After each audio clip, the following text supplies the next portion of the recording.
오늘 여러분들에게 죄에 관련한 정체성을 말씀드릴 텐데 제가 오늘 전달하는 죄에 대한 정체성을 여러분이 그대로 가져가시면 여러분이 진짜 그런 사람이 돼요. 고린도서 5장 17절 말씀을 보면 누구든지 그리스도 안에 있으면 새로운 피조물이라 그랬죠. 그러죠? 오늘 제가 여러분이 그리스도 안에 있는 놓치고 있거나 희미해진 정체성을 다시 밝혀드릴 거예요. 그러면 여러분은 새로운 피조물이 돼요. 정체성이 나를 만들어요. 새로운 피조물이 돼요. 자, 오늘은 죄와 관련한 정체성을 살펴보겠다고 말씀드렸었어요. 자, 죄와 관련된 성경에서 말씀하시는 정체성을 여러분들이 알게 되면 아까 말씀드린 대로 여전히 죄를 지음에도 불구하고 그것과 상관없이 나는 구원받았구나, 이미 구원받은 상태구나 하는 것을 아시게 될 거예요. 자, 그럼 먼저 죄가 무엇인지 분명히 하고 넘어가죠. 요한일서 3장 4절 죄를 짓는 자마다 불법을 행하나니 죄는 불법이라. 죄는 불법이죠. 그래서 죄라고 하는 것은 하나님의 법을 어기는 거야 라고 생각을 합니다. 맞는 거죠. 그런데 죄의 본질은 그게 아니고요.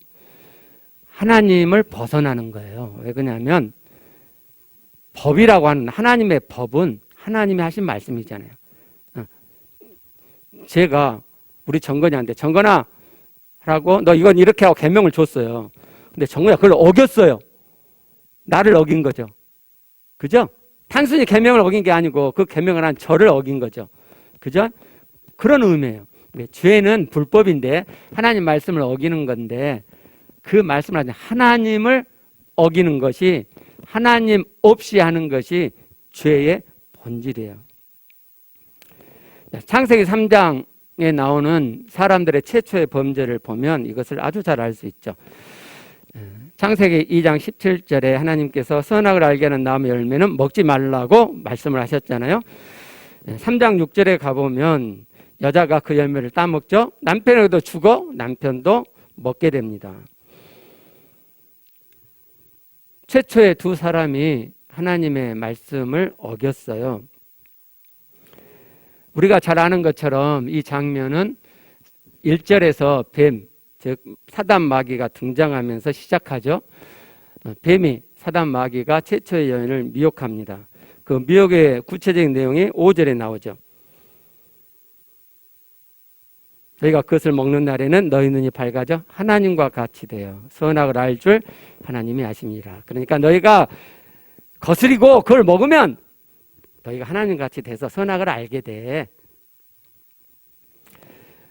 그러면 우리는 하나님과 같이 되는 것, 선악을 알게 되는 것이 나쁜 것이라고 생각하는데 전에도 말씀드린 것처럼 이것은 하나님의 구원의 경륜 가운데 있는 좋은 거죠.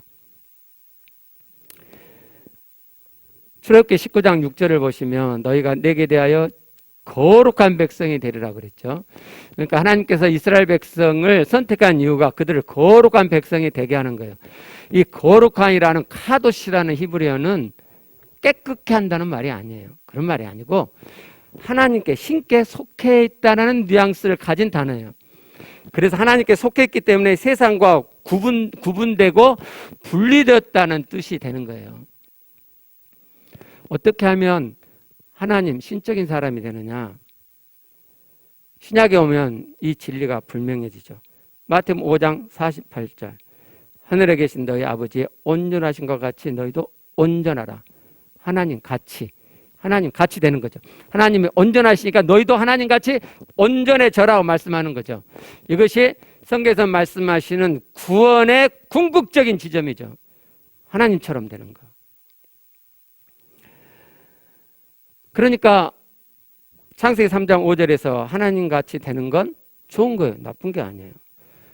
선악을 알 줄도 좋은 거죠. 히브리서 5장 14절을 보시면 단단한 음식은 장성한 자의 것이니 그들은 지각을 사용함으로 연단을 받아 선악을 분별하는 자들이니라. 장성한 자가 선악을 분별하죠. 나쁜 건가요? 좋은 거죠. 하나님께서 의도하신 거란 말이에요. 선악을 분별하는 것은. 자, 그러면 창세기 3장 1절부터 6절을 보시면 하나님 같이 되는 거, 선악을 알게 되는 거 다 좋은 거예요. 그러면 창세기 3장 1절부터 6절에서 문제시하는 건 뭐냐? 첫 번째는 하나님의 계명을 어겼다는 거죠. 근데 잘 보시면 이게 언어력이거든요. 잘 보시면 계시를 받아야 되는 게 아니고 거기를 잘 보시면 행간에 있는 독서할 때 그러죠. 행간을 읽으라 그러죠. 문자의 기록을 잘 보면 저자가 의도한 그 행간의 의미가 보인단 말이에요. 그게 언어력이에요. 창세기 3장 1절 6절을 잘 보시면 뭐가 문제되냐면, 자, 하나님 같이 되는 것, 하나님의 구원의 경륜 계획 속에 있다 그랬어요. 선악을 아는 것도 그래요. 근데 왜 문제가 되죠? 그건 하나님의 말씀을 따르지 않고 하나님으로 그걸 이루려고 하지 않고 사단으로 이루려고 했다는 것이 문제가 되는 거예요. 창세기 3장 1절부터 6절에서 문제되는 건 사단의 말을 따랐다는 것이 문제가 되는 거예요. 그래서 하나님의 계명을 어기게 됐죠. 그래서 교회에서 하나님의 말씀을 지켰냐 안 지켰냐를 강조하면 안 돼요. 그건 종교적인 신앙이에요. 도덕적인 신앙이에요. 하나님은 계명을 지키고 안 지켜에 관심 있는 게 아니고, 시끼야 너 뭔 소리 하냐, 성경에 계속 그렇게 이야기하는데, 그걸 하나님께서 말씀하신 것은 사람들의 개념으로 제일 잘 설명할 수 있는 게 그거니까 말씀하신 거고, 말씀을 지켰냐 안 지켰냐의 핵심적인 의미는 뭐냐면 네가 하나님으로 했냐 하나님 없이 했냐는 거예요. 하나님으로 네가 지금 살고 있어? 그럼 네가 내 계명을 지켰을 거야. 네 계명 안 지켰네? 그럼 너는 나로 살지 않고 사단으로 살았구만. 이런 말이라 이 말이에요. 그래서 교회에서는 하나님과 함께 사는 것을 강조해야 돼요. 하나님과 함께 사는 거. 뭐 이렇게 예배 빠지지 않고 참석하고 뭐 그런 게, 그래서 우리 교회는 예배 출석 강조하지 않죠. 그런데도 오셨네. 고맙게. 그렇죠? 여러분이 아무도 없으면 그래도 괜찮더라. 예. 아니, 언제 한번 코로나 때문에 없이, 여러분 없이 제가 설교했잖아요. 예, 그래도 뭐 할만하더라고요. 자, 그럼 이제부터 죄와 관련된 우리의 정체성을 구체적으로 한번 알아가 보죠. 죄에 대한 하나님의 생각은 뭘까요? 죄에 대한 하나님의 생각을 우리가 알게 되면 죄에 대한 나의 정체성을 알게 됩니다. 긴밀하게 연관이 되어 있으니까요. 그래서 먼저 죄에 대한 하나님의 생각을 알아보겠습니다. 성경은 하나님께서 사람들이 죄 지을 것을 미리 아셨다고 우리에게 말씀합니다. 에베소 1장 4절입니다. 창세 전에 그리스도 안에서 우리를 택하사, 하나님께서 창세 전에 그리스도 안에서 우리를 택하셨어요. 그리스도 안에서요.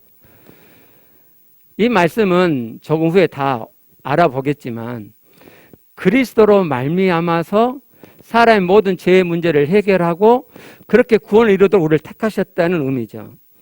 그러니까 그리스도 안에서 우리를 택하셨다는 이 말씀은 하나님께서 이미 사람들이 죄를 지을 것을 아셨다는 말이죠.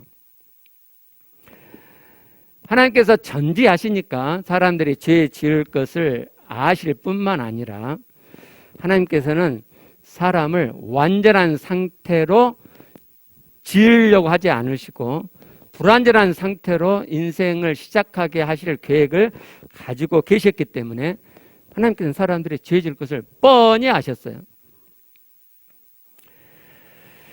우리가 조금 전에 본 것처럼 최초의 사람들은 하나님의 계명을 어깁니다. 여러분, 완전한 자는 하나님의 계명을 어기지 않습니다. 사람들이 이걸 놓쳐요. 완전한 자, 하나님의 온전한 자처럼 온전한 자는 하나님의 계명을 결코 어기지 않습니다. 근데 최초의 사람은 하나님의 계명을 어깁니다. 누구는 그러더라고요. 하나님께서 완벽하게 지었으니까 죄를 지을 수도 있고 안 지을 수도 있다고. 죄를 짓는 것이 완벽한 겁니까? 그건 정말 뭘 모르는 거예요. 이제 우리가 알다시피 성경을 쭉 보면 하나님의 구원의 경륜의 궁극적인 지점은 하나님을 닮은 참 아들을 만드시는 것입니다. 어떻게 하나님께서 사람이 인생이 하나님을 닮아가도록 그렇게 계획하셨습니까?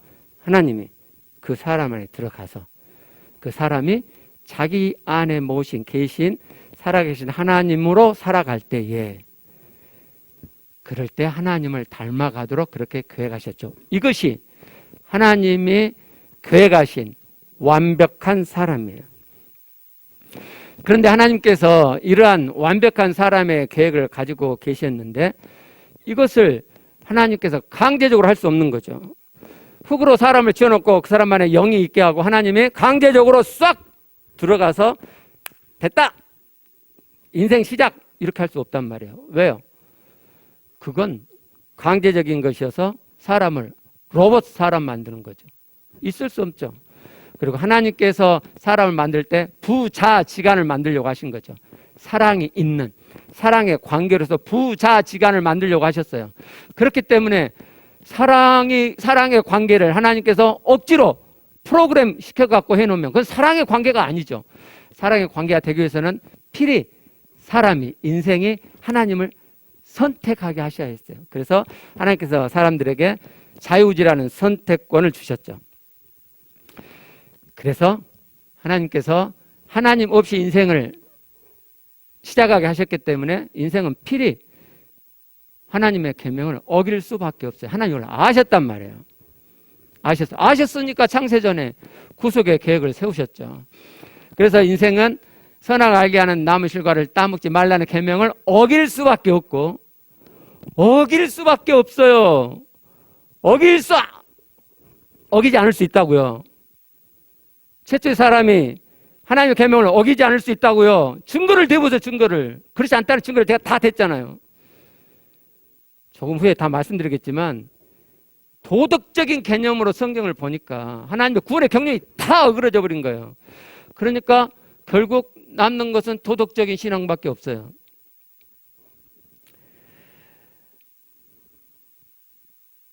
이것이 선악을 알게 하는 나무의 의미다라고 말씀드렸어요. 하나님 없이 범죄하고 그래서 에덴에서 쫓겨나가고 하나님 없는 생을 살면서 하나님 없이 사는 것이 참 나쁘구나. 그게 악이죠. 악이란 말이 나쁜이란 뜻이란 말이에요. 그 나쁜 악을 경험하고 하나님과 함께 사는 것이 좋아. 그게 선이야. 라는 복음을 듣고 그래요. 나 하나님과 함께 살래요. 라고 스스로 선택해서 하나님과 함께함으로 들어오는 것. 그게 조언을 경험하여 아는 거죠. 이게 선악을 알게 하는 나무 실과를 있게 하신 하나님의 의도란 말이에요.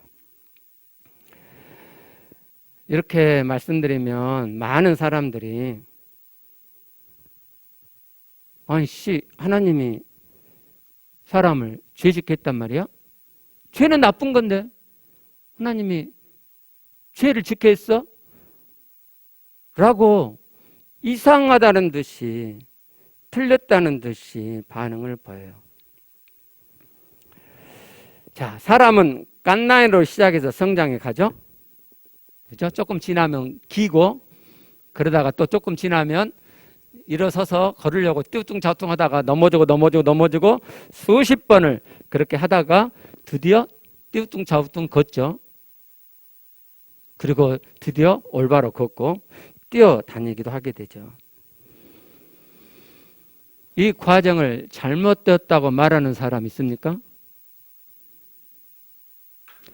아니, 기는 것이 좋은 겁니까? 띠우뚱자뚱 하다가 넘어진 것이 좋은 거예요? 나쁜 거잖아요. 근데 그런 과정을 거쳐서 잘 걷게 돼요. 누가 이 띠우뚱자뚱 넘어지는 이 과정이 나쁘다고, 이건 잘못됐다고, 누가 사람을 이런 과정을 지나가겠냐고 문제 제기하는 사람 있습니까? 없죠. 당연하죠. 사람 인격도 그렇죠. 인격체는 미숙에서 성숙으로 자라가는 거죠. 미숙이 좋습니까? 안 좋죠. 그죠? 그래서 처음부터 완벽한 인격처럼 만들지 왜 사람을 미숙한 상태로 만들어갖고 이거 잘못된 거야? 그러지 않죠. 그렇죠? 지극히 자연스럽고 당연한 거죠. 하나님께서 사람을 온전케 하시기 위해서 죄를 짓는 과정을 두셨어요. 죄를 짓는, 부족함이 있는, 나쁨이 있는 과정을 통해서 죄를 안 짓는 온전으로 가도록 하는 과정을 하나님이 주셨어요. 그게 잘못된 거예요? 그게 이상한 거냐고요? 정말 미치고 환장하겠다 진짜. 이상한 게 아니에요. 지극히 자연스러운 하나님의 지혜란 말이에요. 사람들은 이렇게 기계나 공산품만 봐가지고 하나님이 완전하신 하나님이니까 사람 만들면 뚝딱 해갖고 그냥 처음부터 완전한 사람으로 만드신 것이 그게 좋다고 생각을 해요. 아까 말씀드린 것처럼 그러면 그건 로봇이에요, 로봇. 하나님과 사랑의 관계를 만들어가는 인격적인 존재가 되지 못한단 말이에요. 창세기 2장 18절 말씀을 보면 이 하나님의 진리의 과정을 잘 이해할 수 있어요. 보시면 하나님께서 최초의 사람 남자를 만드신 다음에 이렇게 말씀하시죠. 사람이 혼자 사는 것이 좋지 아니하니. 좋지 않다고 하셨네요. 하나님께서 최초의 사람을 만드셨잖아요. 근데 혼자 사는 게 좋지 않대요. 그럼 하나님께서 실패하셨다는 말이냐? 그런 말이 아니죠. 히브리어로 이 좋다는 단어가 토브인데요. 이 단어는 하나님의 뜻과 의도, 목적에 맞게 되었다는 말이에요. 그럴 때 좋다, 토브 이렇게 이야기한단 말이에요. 그러니까 이 말씀은 지금 하나님께서 뜻하는 바가 있는데 아직 그 정도가 안 됐어요. 하나님 뜻은 뭐죠? 남자 여자 둘을 만들어 갖고 이 둘이 하나 원팀이 되는 거잖아요. 근데 지금 과정 중에 있어요. 하나를 먼저 만드셨어요. 그러니까 하나님의 뜻과 의도에 아직 안 맞죠. 그래서 좋지 아니하니 이렇게 말씀하는 거란 말이에요. 그래서 하나님께서는 당신의 뜻과 계획대로 여자를 만들어서 둘이 되게 하시죠. 과정이 좋지 않은 건 하나님께서 하나님의 뜻과 의도를 이루어 가시는 과정이기 때문에 좋지 않음이 있는 거죠. 죄를 짓는 거 좋지 않아요. 그래요. 과정이라니까요. 과정 없이 뚝딱 온전케 해요? 여러분 로봇인데. 이걸 이해 못하고 막 하나님께 삿대질하는 사람이 있어요. 사람의 존재가 어떤 존재인지를 이해하셔야지. 그래서요, 사람은 죄를 짓게 되어 있고요. 그 가운데서 하나님을 닮아 가도록 하신 거예요. 고로 사람의 범죄는 하나님의 구원 경륜 가운데 있는 일이에요. 사람이 범죄하는 것은 하나님의 구원의 경륜 가운데 있는 거라고요. 최초의 사람이 잘못해가지고 선악의 나무의 열매를 따먹게 되는 게 아니고 따먹을 수밖에 없는 상태였고 따먹은 거예요. 하나님의 구원의 경륜을 따라서 그대로 가고 있는 거라고요.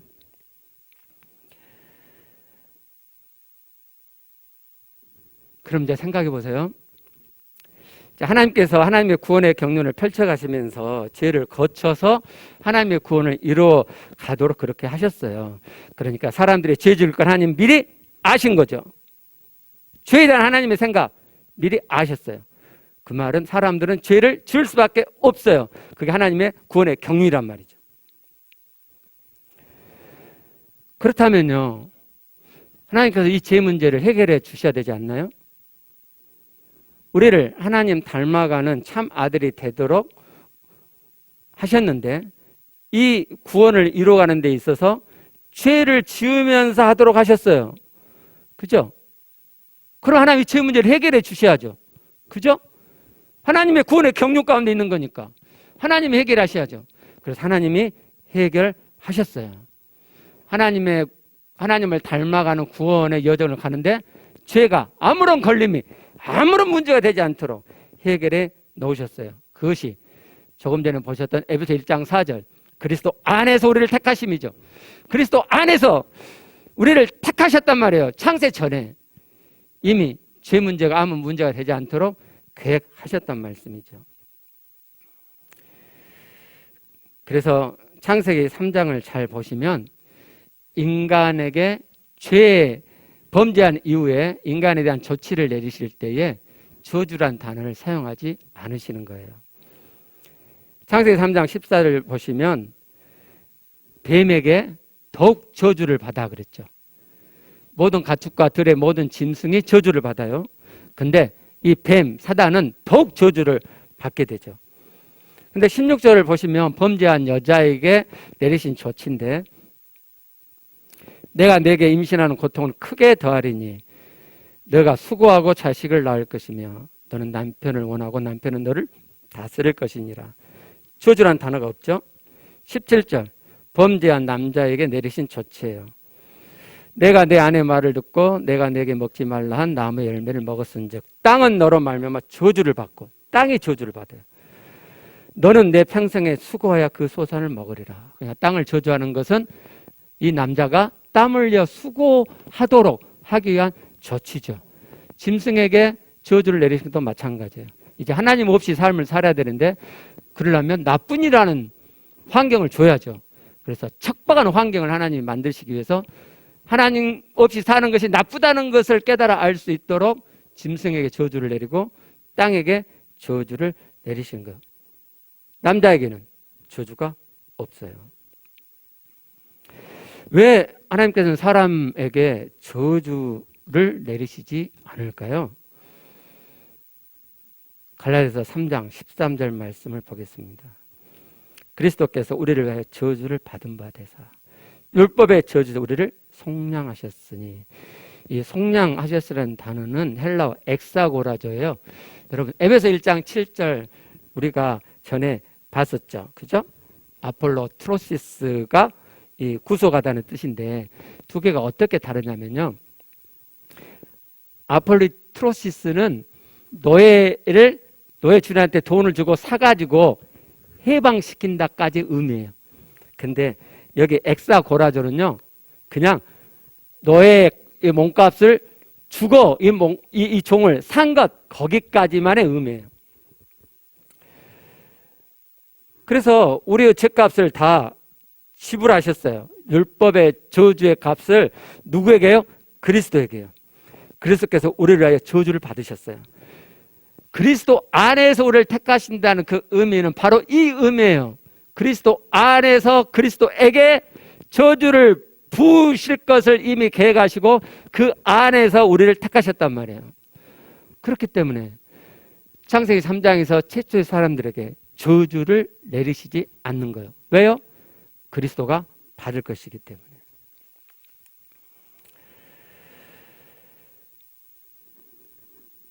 그럼요. 그리스도에게 우리가 받을 저주가 부어졌기 때문에 우리는 죄의 저주가 없는 사람들이네요. 그렇죠. 죄에 대한 우리의 정체성, 죄의 저주가 없어진 자들이에요. 여러분, 우리는 죄를 짓는 것이 당연하고 그 죄를 짓게 되면 죄의 저주를 받아야 되는데 그 죄의 저주는 그리스도에게 부어졌어요. 창세 전에 이미 계획하셔서 하나님이 그렇게 하신 거예요. 그러니까 우리의 정체성은 죄의 저주가 없어진 자예요.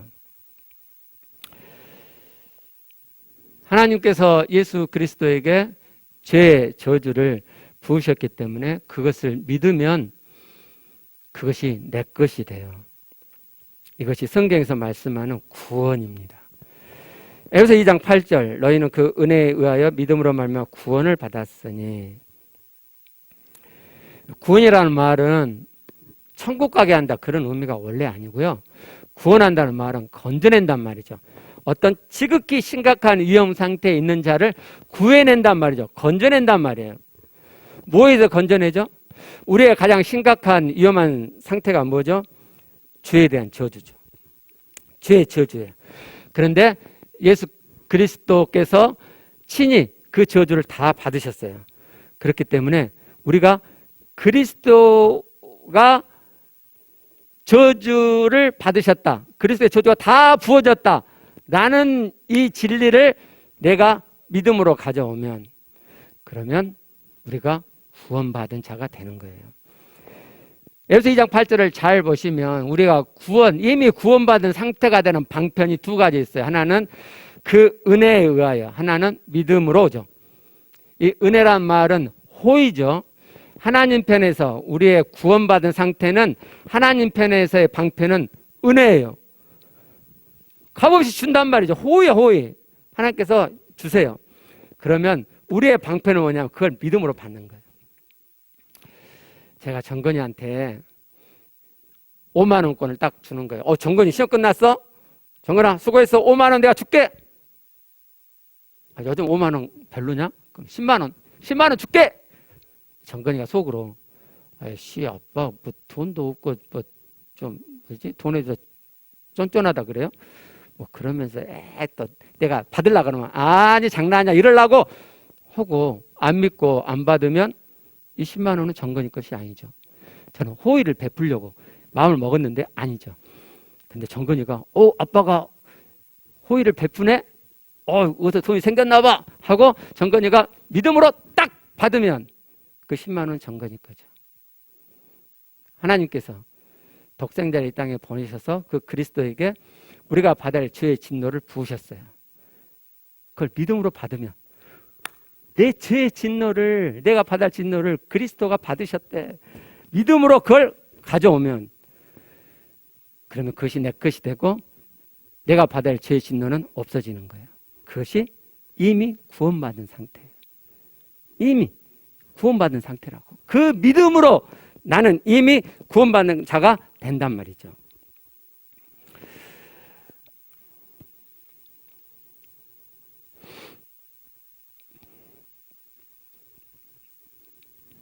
이것이 구원에 있어서의 백이에요. 그리스도에게 부어진 진노를 믿음으로 내 것이 되어서 내가 치러야 될 죄의 진노가 다 없어졌다 라는 것을 믿음으로 받은 자. 그래서 그의 죄에 대한 정체성이 죄 나 아무 상관없어. 내 죄에 대한 진노는 다 없어졌어. 그게 우리의 죄에 대한 정체성이 되는 자. 그 자가 하나님의 구원과 일치되어 가는 자예요. 그러지 않고 도덕적인 개념으로 말씀을 지켰느니 안 지켰느니, 지켰으면 내가 뭐 얼마나 뭐 신앙생활 잘한 것 같고, 죄를 짓고 있으면 신앙생활 잘못하고 막 뭐 개파인 것 같고, 이렇게 하는 자. 그게 아니고 아까 죄에 대한 본질을 말씀드린 것처럼 말씀을 지키지 못하는 것은 내가 하나님 없이 사는 거죠. 내가 하나님 없이 사는구나. 내가 하나님을 내 안에 모셨는데 내가 실제 살 때는 하나님 없이 사는구나. 내가 하나님과 함께 살아야지 하고 하나님과 함께 살기를 꼼지락해 가면서 키워가는 자. 그 사람이 구원을 이루어가는 거예요. 근데요, 이 죄 문제에서 또 다른 백이 있어요. 요한일서 1장 8절 말씀입니다. 만일 우리가 죄가 없다고 말하면 스스로 속이고 또 진리가 우리 속에 있지 아니할 것이요. 죄의 진노가 없어졌어요. 그죠? 근데 내가 살면서 실제로 죄를 짓잖아요. 근데 사람들이 종교성을 가지고 신앙을 굉장히 도식화시키거든요. 그래서 옛날 선배들 그랬잖아요. 죄인이라고 하면 안 돼. 그거 좀 궁정할 수 있어요. 근다고 내가 죄 지었다고 말을 못해. 이게 뭐 말이 되는 소리예요? 그렇죠? 죄의 진노에서 내가 죄의 진노가 다 없어졌으나 실제로 나는 죄를 짓고 있잖아요. 그럼 하나님께 하나님 저 죄 지었어요 라고 말하는 것이 인격적이죠.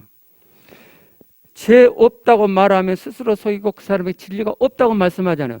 진리가 있는 자는 자기가 그 진리로 살지 못함에 있어서 죄를 인식하고 인정해 가는 거예요. 그래서 그 다음 절 9절을 보시면 만일 우리가 우리 죄를 자백하면 그는 미쁘시고 의로우사 우리 죄를 사하시며 모든 불을 우리를 깨끗하게 하신다 그랬죠. 그죠? 내가 그걸 인정하면 돼요. 인정해서 하나님께 말씀만 드리면 죄의 진노가 이미 우리가 없어졌기 때문에 하나님은 우리의 죄를 다 용서하신단 말이죠. 이 100대 100을 같이 갖고 계시면 좋겠어요. 자, 우리 죄에 대한 나의 정체성을 알아가는데 마지막 한 가지가 남아있어요. 한 5분이면 끝날 거예요. 자, 죄에 대한 값은 사망이라고 성경에서 말씀하죠. 창세기 2장 17절에서도 하나님이 그렇게 말씀하셨잖아요. 반드시 죽으리라. 그래서 하나님의 말씀을 어기면, 죄를 범하면 그 대가는 죽음이에요. 여기서 죽음이 두 가지가 있는데요. 하나는 육의 죽음을 의미하고 하나는 영의 죽음을 의미해요. 로마서 6장 3절에서도 죄의 싹은 사망이라고 그랬죠. 싹이란 말은 대가란 말이잖아요. 죄를 짓게 되면 대가가 따르는데 그게 사망이에요. 육적인 죽음, 영적인 죽음. 궁극적인 사망은 영적인 죽음이고 영적인 죽음이란 건 하나님과 분리되는 걸 의미하죠. 창세기 3장 24절을 보시면 하나님께서 죄를 범한 최초의 사람들을 에덴 동산 밖으로 내보내십니다. 그렇죠? 하나님이 그 사람을 쫓아내시고 이것이 죄의 진짜 저주스러움이에요. 제가 저주란 표현을 안 하는 것은 에덴 동산 밖으로 내쫓는 것이 하나님의 구원의 경륜 가운데 있기 때문에 저주란 말을 쓰면 안 되는 거예요. 저주스럽다, 나쁘다 이 말이죠. 하나님께서 생명나무가 있는 에덴에 접근하지 못하도록 지키십니다. 그런데 이건 임시적으로 일시적으로 닫는 것이죠.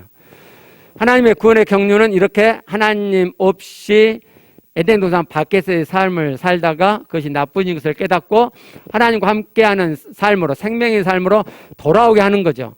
그렇죠? 그래서 우리가 아는 것처럼 예수 그리스도가 생명으로 이 땅에 오셨고 그가 십자가에 못 박혀 죽으실 때 그 생명나무로 가는 길을 가로막고 있었던 그룹이 그려져 있는 휘장이 위에서 아래까지 쫙 지어져 둘이 되죠. 그 길이 열렸고 그 예수 그리스도를 내 마음에 모시는 자, 그 자 안에 하나님이 들어가셔서 생명이 있게 하시죠. 그러니까 24장에 생명나무의 길을 지키는 것은 일시적이죠. 자, 그럼 봐보세요. 자, 죄의 대가가 사망인데 이 사망의 궁극적인 사망은 영적인 죽음, 하나님과의 분리란 말이죠. 이게 가장 죄가 주는 저주스러움이에요. 근데 그게 내게서 해제됐잖아요. 하나님 내 안에 들어오셨잖아요. 하나님 내 안에 들어오셨잖아요. 하나님 내 안에 계시잖아요. 하나님과 함께하는 생명이 내 안에 있잖아요. 호로 궁극적인 영적인 죽음, 하나님과의 분리도 우리에게 다 없어졌네요. 그죠? 그럼 죄와 관련된 그 모든 것은 내게 다 없어진 거예요. 그래서 죄는 나하고 아무 상관없는 거예요. 이거 하나가 이제 남았죠. 하나님 내 안에 들어오셨어요. 그죠? 그럼 하나님 닮아감이 남아있는데 바로 하나님 닮아감이 일어나는 게 아니고 영적인 갓난아이로서 출발하기 때문에 갓난아이가 그러듯이 내가 여전히 죄를 짓는 모습이 있죠. 하나님 이걸 어떻다고요? 어떻게 생각하신다고요? 아셨다고요. 아셨다고요. 하나님의 구원의 경륜은 이 죄를 범하면서 내 안에 모신 하나님으로 함께 살아. 아까 말씀드린 것처럼 내가 범죄하면 내가 하나님으로 살지 않은 거구나 깨닫고 다시 하나님과 함께하는 사는 삶으로 들어가서 하나님과 함께하는 생명을 내가 계속해서 풍성하게 키워가면 점점 죄를 안 지어지는 하나님을 닮은 자가 되는 거죠. 이게 하나님의 구원의 경륜이에요. 이 길을 걸어가면서 죄를 짓는 것이 해결이 안 된 사람, 죄를 지으면 죄 짓는 거지. 하나님 구원의 경륜이야. 그래. 근데 내가 하나님 없이 산 거지. 하나님께 죄송하지. 하나님께 말씀드리고 다시 죄사함 힘입고 그리고 다시 하나님과 함께하는 생명의 길을 걸어가는 자. 그 자는 하나님의 구원의 경륜을 이루어요. 하나님을 닮아야 된다고. 그런데 종교적인 도덕적인 신앙을 갖고 죄를 지은 거 보면 또 죄지었네. 나는 왜 이럴까? 뭐가 왜 그래요? 죄를 지을 수밖에 없다니까요. 이걸 어떻게 말해야 돼? 죄를 지을 수밖에 없어요. 그게 하나님의 구원의 경륜이란 말이죠. 그러나 나는 그 죄의 값이 다 지불어야 된, 죄의 진노가 다 그리스도께 부음받은, 그래서 죄의 진노가 나와 아무 상관이 없는, 죄와 아무 상관이 없는 거예요. 그게 저와 여러분의 정체성이에요. 이 정체성을 가진 자만이 하나님 닮아가는 구원의 여정을 힘있게 갈 수 있는 거예요. 여러분, 하나님 닮아가는 구원을 실패하고 싶으세요? 성공하고 싶으시죠? 그럼 이 정체성을 마음속 깊이, 뼛속 깊이, 그래서 죄에 아무 상관없는 의식이 여러분의 가득해질 때까지 담고 다 담으시면 좋겠어요. 좀 늦게까지 해서 죄송해요. 우리 각자 기도하시겠습니다.